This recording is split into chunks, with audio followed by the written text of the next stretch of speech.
Field Note 42630. Subject: developing coping skills through increasing instability. Amid family and geographic changes, finding anchoring in consistent adult figures is difficult.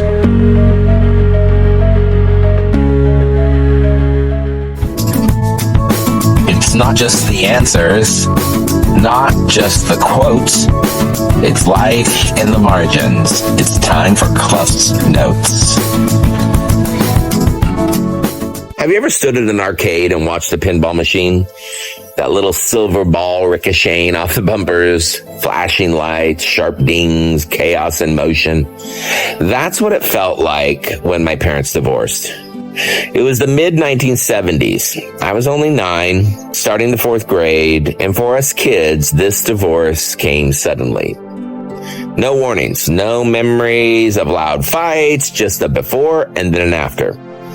We had just moved from Oregon to Fort Collins, Colorado, where Dad had taken on another preaching job.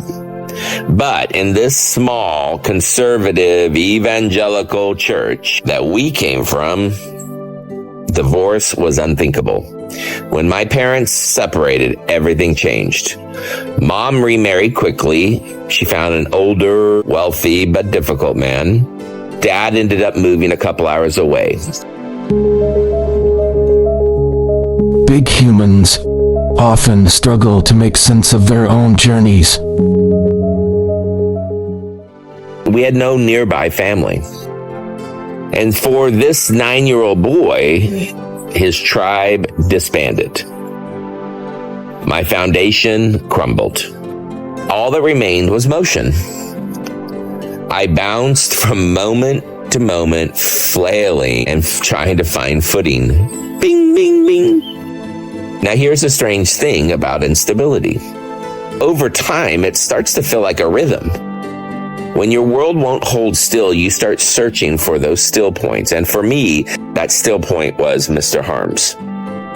Mr. Harms was my 4th grade teacher at Irish Elementary in Fort Collins, Colorado. I remember absolutely nothing about his classroom.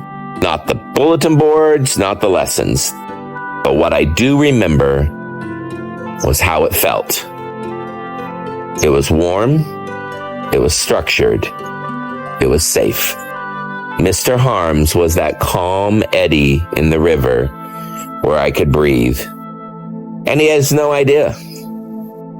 In fact, when I retired a few years ago after 30 years of public education, some of my colleagues tried to track him down just to tell him that he mattered to one little boy who needed that safe space in his world. He's the reason I actually became a teacher. I didn't have the words for it at the time, but I knew what he provided I wanted to do for others. The seed was planted in his classroom and it grew into this path I'm on. When you lose your tribe, you don't lose your humanity. You don't lose your need for connection. Sometimes it's in the wandering that we recognize what's missing, and we make a vow to become it for someone else. That's what I try to do for Jasper and Harbor, my grandkids. Jasper just finished 4th grade, the same age as when my parents divorced. And unfortunately, in his journey, this is also where his parents divorced. So his journey echoes my journey a little bit, but here's where it's different. I get to offer him something I didn't have. I'm there. I show up. I pick him up in the crisis. I support him when he's searching for something new. I encourage his joy, his creativity, and his love for living.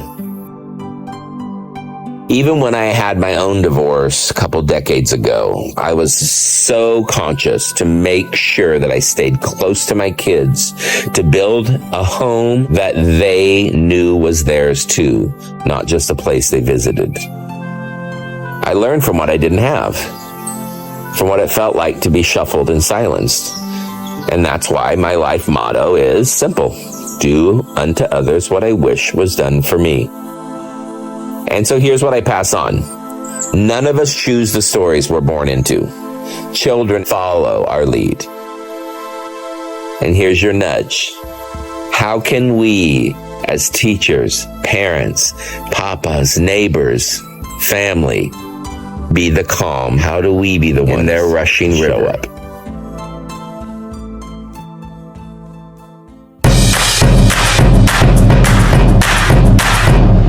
All right, and now a note from Preschool Papa. Whether you're a parent, a teacher, or a papa, remember, little ones do not come with blueprints. They have nothing to compare their journey to, so they watch us closely. That's why one of my rules is simple. We have to model. Our words can be background noise, but our actions, they echo. When we model calm, love, curiosity, we give permission to kids to reach for those things too. And even a few minutes of true presence will become a quiet place for their rushing river, a small spot for them to rest. And some of us, our role isn't just for the kids we raise, it's for the tribes that we're building, the community that we're strengthening. We become the rock in someone else's rapids. That's the gift that we big humans can give to the little ones. 'Cause they just don't know.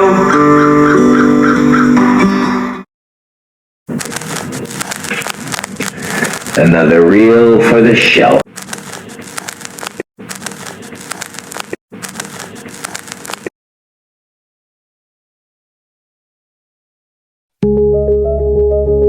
Subject exhibits resilience amid escalating instability.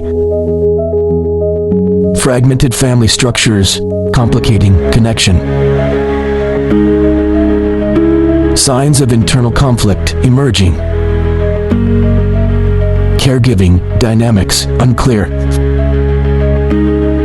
Relocation pending.